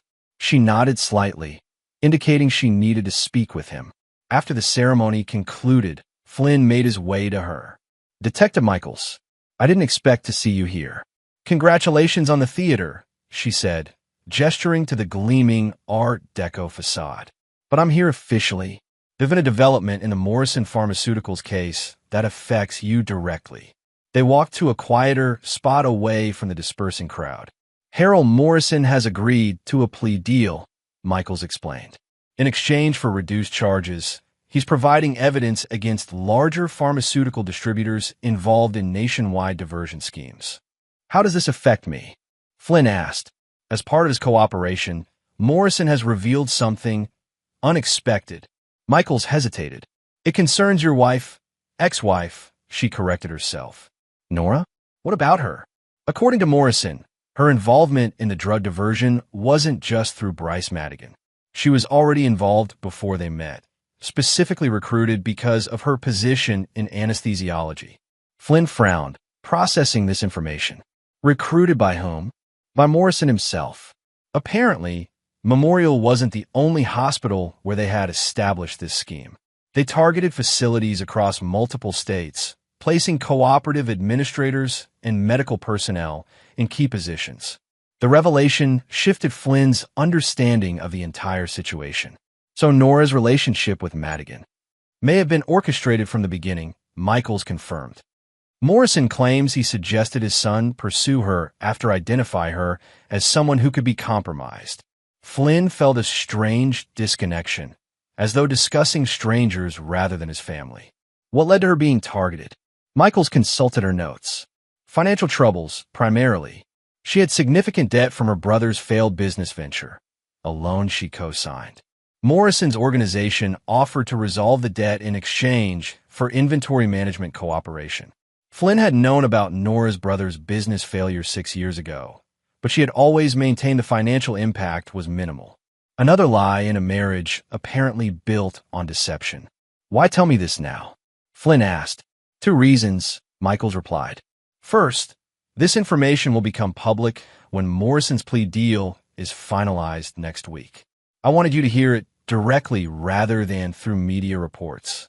Second, the prosecutor believes Nora may have information relevant to cases in other jurisdictions. They're considering offering her a reduced sentence in exchange for cooperation. Flynn absorbed this, uncertainty creeping through his carefully reconstructed life. I appreciate the warning, Detective. There's one more thing, Michaels added. Morrison claims Nora became problematic when she developed genuine feelings for Madigan. Apparently, their relationship wasn't supposed to become as involved as it did, which complicated the original arrangement. Flynn almost laughed at the irony. Nora's genuine affair with Madigan had disrupted her professional criminal relationship with him. The layers of betrayal seemed boundless. Thank you for telling me personally, Flynn said finally. I'll need to prepare Liam for this news. After Michaels departed, Flynn remained beside the beautifully restored theater, struck by how thoroughly he had misunderstood his own marriage. He had been constructing a narrative where Nora, his partner of 16 years, had been corrupted by Madigan's influence, led astray from an otherwise honest life. Now it appeared she had been complicit in criminal activity for years before meeting Madigan. Had any of it been real? Their courtship during his hospital stay, the early years raising Liam, the shared dreams and struggles, all now cast in shadow by this revelation. Flynn drove to his condo in a daze, grateful that Liam was at drama rehearsal and wouldn't witness his distress. He poured himself a whiskey and sat on the balcony, watching the sunset paint Phoenix in amber and gold. His phone rang. Bridget, always intuitive about her brother's moods. What's wrong? You sound off. Flynn explained Detective Michaels' revelation about Nora's longer involvement in the drug scheme. Damn, Bridget breathed. Just when you think you've processed everything, another bomb drops. I keep thinking about all the times she worked late, all the hospital functions that seemed so important, Flynn said. Was she stealing drugs the whole time? Was our entire marriage a cover for her criminal activities? Don't do this to yourself, Bridget cautioned. You'll never know exactly when things changed or how much was genuine. What matters is how you move forward. Liam has been considering visiting her, Flynn noted. This will complicate that decision. Or simplify it, Bridget suggested. Sometimes understanding the full truth, however painful, provides clearer direction. After hanging up, Flynn received a text from an unknown number. We need to talk. About Nora. Important. Rebecca Winters. Flynn called immediately. Rebecca? How did you get my number? Detective Michaels, she explained. I've been working with the federal task force on the Morrison case. I just learned about Harold Morrison's claims regarding your ex-wife. You have information about Nora? Flynn prompted. Not exactly. Rebecca hesitated. But I recognize some inconsistencies in Morrison's statements about her recruitment. I think he might be manipulating the narrative to secure better terms for himself. They arranged to meet at a cafe near Flynn's office the following morning. When Rebecca arrived, she carried a thick folder and appeared nervous. I shouldn't be doing this, she admitted. But after everything your family has endured because of Morrison, you deserve the complete truth. She opened the folder, revealing documents from the federal investigation. Morrison claims Nora was recruited 6 years ago due to financial problems from her brother's business failure. But these bank records show her brother's loan was settled through a legitimate insurance payout after his business property was damaged in a fire. Flynn frowned. So there was no financial leverage? None that we can find, Rebecca confirmed. Furthermore, the timeline doesn't work. Morrison claims Nora was already involved when Bryce arrived at Memorial, but our evidence suggests the drug diversion at your hospital only began after Bryce was installed as administrator. Why would Morrison lie about this? Flynn wondered. Rebecca's expression darkened. I have a theory. By portraying Nora as a long-term co-conspirator, Morrison diminishes his son's culpability. It becomes a story of Bryce being manipulated by an already corrupt nurse rather than Bryce establishing the diversion scheme himself. He's trying to protect his son, Flynn realized. Even now, and possibly secure better terms for himself by offering a wider conspiracy than actually existed, Rebecca added. Prosecutors value information that expands their case to new targets. Flynn studied the documents, a new possibility forming. If Morrison is lying about Nora's initial recruitment, what else might he be fabricating? That's what bothers me, Rebecca admitted. I've been tracking Morrison's operations for years. Their typical pattern involves administrator-level corruption first, then pressuring or bribing medical staff with direct access to controlled substances. They don't usually recruit the medical staff first. Flynn's mind raced, revisiting the entire narrative. Could Nora have been telling the truth about being manipulated by Madigan? About not realizing the extent of the diversion until it was too late? It's possible, Rebecca acknowledged cautiously, though she still participated in framing your son, which is inexcusable regardless. Flynn agreed, but found himself unsettled by this new uncertainty. Had he perhaps been too quick to believe the worst about Nora? Had his anger over Liam's arrest blinded him to nuances in her involvement? These questions continued to trouble him as he prepared to meet with Danielle to discuss potential legal implications of Morrison's claims. If Morrison's statements about Nora prove false, Danielle noted after reviewing Rebecca's information, it could impact her sentencing, especially if she's being offered a deal for cooperation based on knowledge she doesn't actually possess. Should we intervene? Flynn asked. Danielle seemed surprised. You would advocate for your ex-wife after what she did? Flynn struggled to articulate his conflicted feelings. I want the truth, whatever it is. If Nora was less involved than Morrison claims, the sentence should reflect that. If she was more involved, likewise. Justice rather than vengeance, Danielle observed. Admirable, though many in your position would feel differently. Flynn decided to visit Nora directly for the first time since her sentencing. The women's correctional facility was a stark concrete structure on Phoenix's outskirts. After passing through security, Flynn was led to a visitation room where Nora waited, startled by his unexpected appearance. Prison had changed her physically.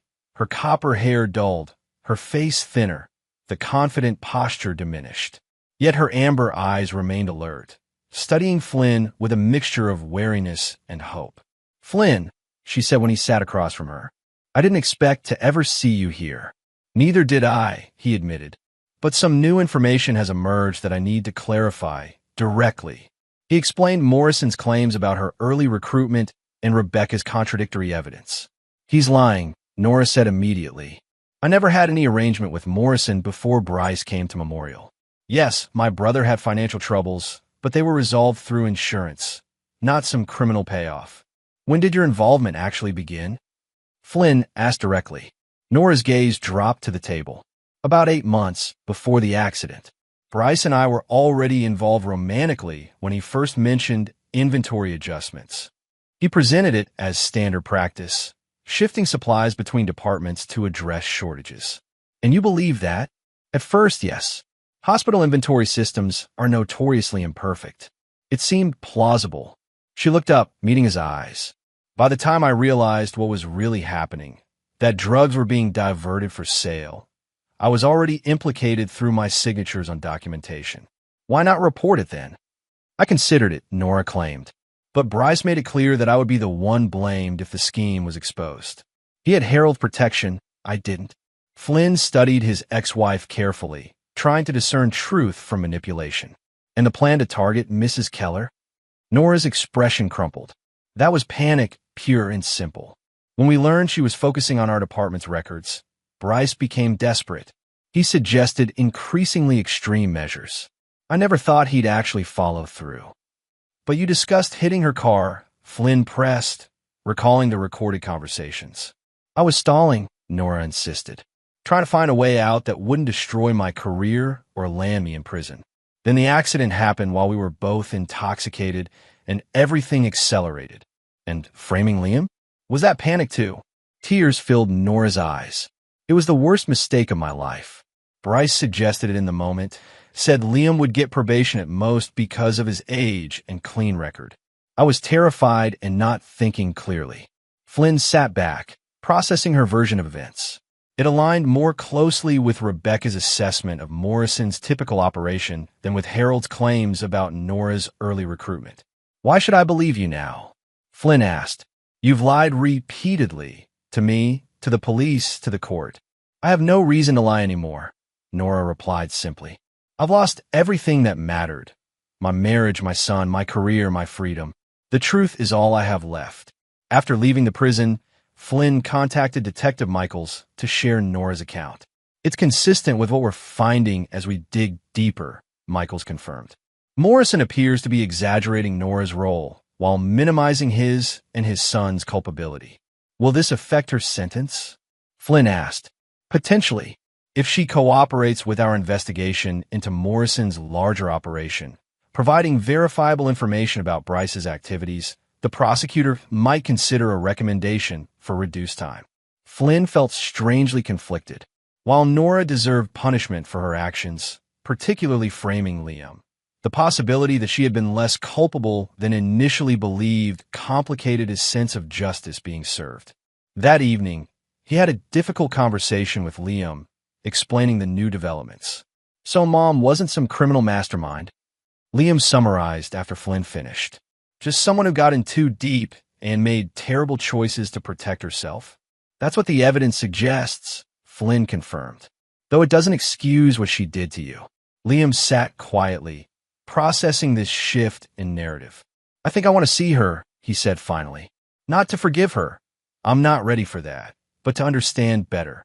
Are you sure? Flynn asked. You don't owe her anything. I know, Liam acknowledged. But I think I owe it to myself to hear her explanation directly. Otherwise, this will always be an unfinished chapter. Flynn nodded, struck by his son's emotional maturity. Whatever you decide, I'll support you. The following week brought another unexpected development. Harold Morrison, facing mounting evidence contradicting his claims about Nora, recanted portions of his testimony, admitting he had misremembered certain recruitment details. This reversal triggered a review of Nora's case. While her guilt regarding the false police report and involvement in the crash cover-up remained uncontested, her role in the larger drug diversion scheme was reassessed. Flynn found himself in the unusual position of providing a statement to the review board, clarifying that while he supported appropriate punishment for Nora's crimes against Liam, he believed that sentence should be based on accurate information about her overall involvement. 2 months later, Nora's sentence was adjusted, reduced from 5 years to 3, with eligibility for parole after serving 18 months. The court cited her cooperation in the expanded investigation and clarification of her actual role in the scheme. Flynn's measured response to these developments surprised those who expected continued vengeance.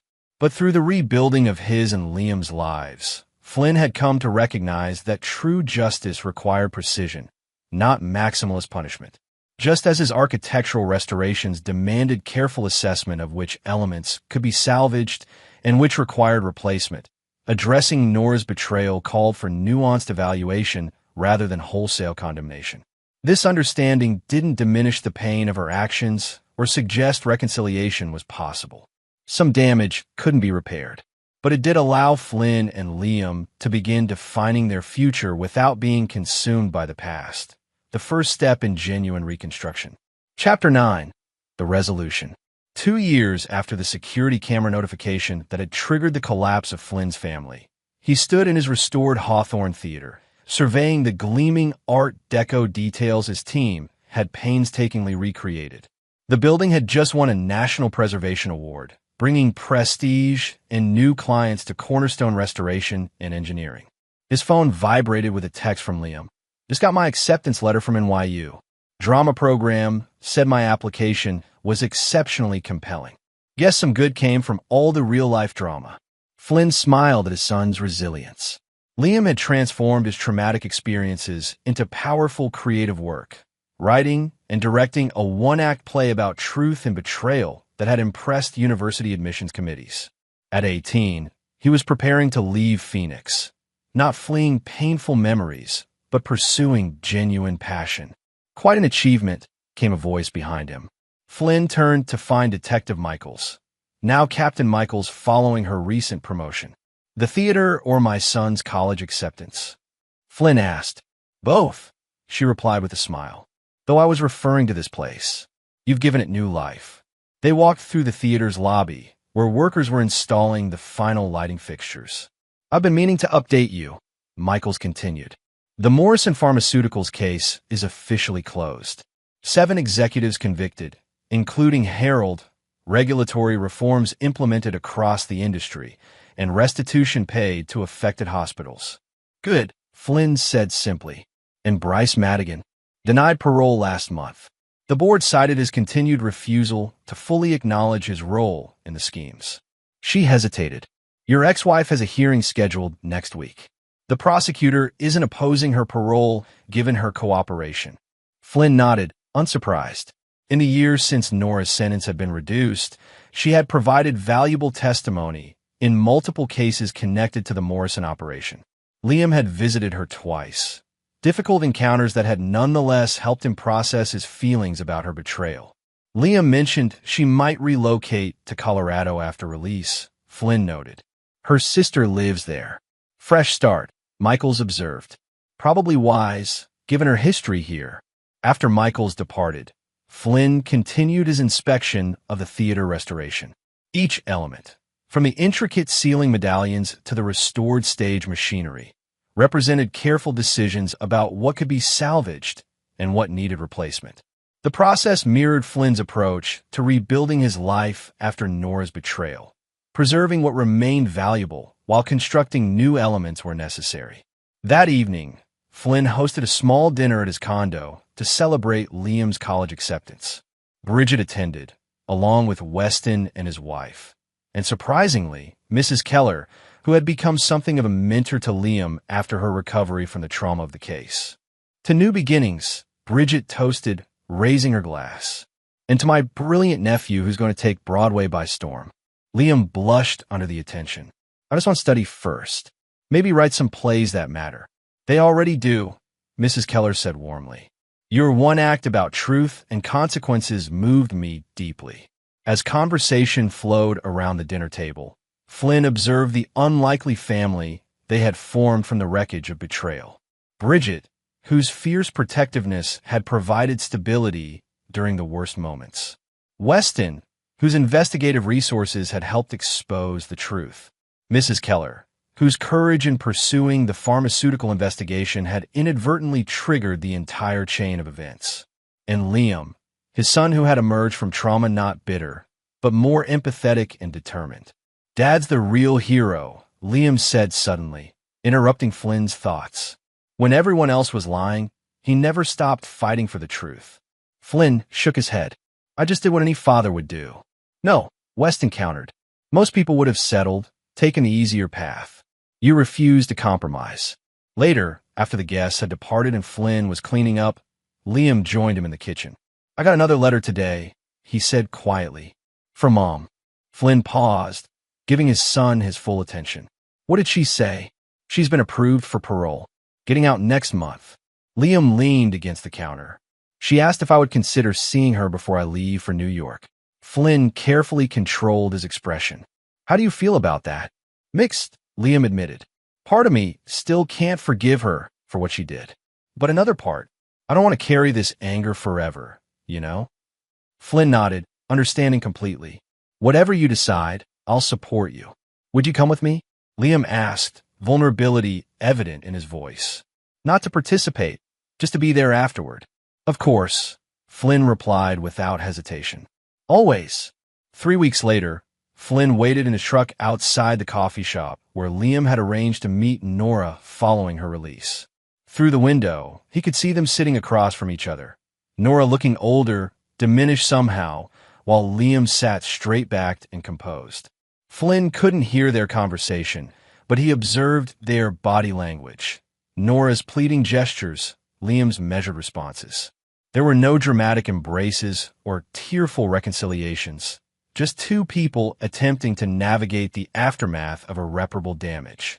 After 40 minutes, Liam emerged from the coffee shop alone, climbing into the passenger seat beside Flynn. "You okay?" Flynn asked. Liam stared straight ahead. She apologized, said all the right things about regret and making terrible choices. He paused. "She's moving to Denver next week to live with Aunt Caroline. Did that give you what you needed?" Liam considered the question thoughtfully. "I think so. Not closure exactly. I'm not sure that exists for something like this. But perspective." He turned to Flynn. "I told her I forgive her for what she did to me." Flynn raised an eyebrow in surprise. "That's generous." "Not really," Liam replied. "I'm not doing it for her. I'm doing it for me." Carrying around anger and resentment was exhausting. "I'm ready to put it down." Flynn squeezed his son's shoulder, immensely proud of the young man he had become. "That's wisdom beyond your years." As they drove away, Flynn glanced in the rearview mirror. Nora stood outside the coffee shop, watching them leave, a ghostly reminder of the life they had once shared. But unlike 2 years ago, when the security camera had revealed her betrayal, Flynn felt no rage, no burning desire for vengeance. Only a quiet certainty that they had emerged from the ordeal stronger than before. The following month brought Liam's high school graduation and preparations for his move to New York. Flynn threw himself into restoration projects, including a historic courthouse in Tucson that would keep him traveling regularly for the next year. "You're not staying busy just to avoid an empty nest, are you?" Bridget teased during a family dinner. Flynn smiled. "Maybe partly, but I've also discovered something important through all this." "What's that?" "That restoration isn't just about buildings." Flynn looked at Liam across the table. "It's about recognizing what's worth preserving, having the courage to remove what's damaged beyond repair, and building something new when necessary. Sometimes the result isn't what you originally envisioned, but it has an integrity all its own." On the August morning, when Flynn drove Liam to the airport for his flight to New York, they took a detour past the Hawthorne Theater. Standing before its gleaming facade in the early desert light, Flynn felt a sense of completion. "We should take a picture," Liam suggested. "Your two greatest achievements, saving this place and getting me to adulthood in one piece." Flynn laughed. The theater was definitely easier. As they stood together for the photo, Flynn marveled at how differently things might have unfolded had he ignored his instincts that day in the hospital, had he not believed in his son's innocence or pursued the truth so relentlessly. "Dad," Liam said as they resumed their drive to the airport, "I've been thinking about something Mrs. Keller said at dinner last month, about how the worst betrayals sometimes lead to unexpected gifts." "Oh," Flynn prompted. "I think she was right. If Mom hadn't done what she did, you and I might never have become as close as we are now. I might never have found my voice as a writer." Liam looked out at the Phoenix landscape slipping past. "I'm not grateful it happened, but I'm grateful for what we built from it." Flynn considered his son's words. That's the essence of restoration work, finding value in what remains after damage occurs. At the airport terminal, their goodbye was quick but emotional. Liam, eager to begin his new chapter, promised to call regularly. Flynn, both proud and wistful, assured his son that Phoenix would always be home whenever he needed it. As Flynn watched Liam disappear into the security checkpoint, his phone chimed with a text from Detective Michaels. "Found these in the evidence archives. Thought you might want them." Attached was a photo of the original security camera footage, stills, the images that had started everything. Flynn studied them briefly, then deleted the message. Those images had served their purpose. They had revealed a painful truth, triggered a necessary demolition, and ultimately enabled reconstruction. But they no longer defined his story. Driving back through the sun-drenched streets of Phoenix, Flynn considered his next project, a historic fire station in desperate need of rehabilitation. Like him, it had weathered damage but remained structurally sound. With proper care and expertise, its original character could be preserved while adapting to a new purpose. Flynn smiled at the symmetry. The security camera notification that had appeared on his phone that fateful night had initiated not just an ending, but also a beginning. The foundation had been tested, found flawed, and rebuilt stronger. The work of restoration, both personal and professional, continued. And in that continuous process of evaluation, preservation, and renewal, Flynn had discovered not just resilience, but genuine transformation.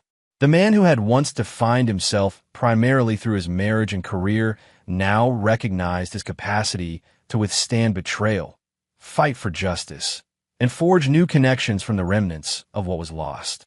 As he pulled into the parking lot of his office building, Flynn's phone rang. A potential client interested in restoring a historic ranch house north of Sedona. He answered with the quiet confidence of someone who understood that authentic restoration wasn't about returning to what once was, but about honoring what endured while embracing what could be.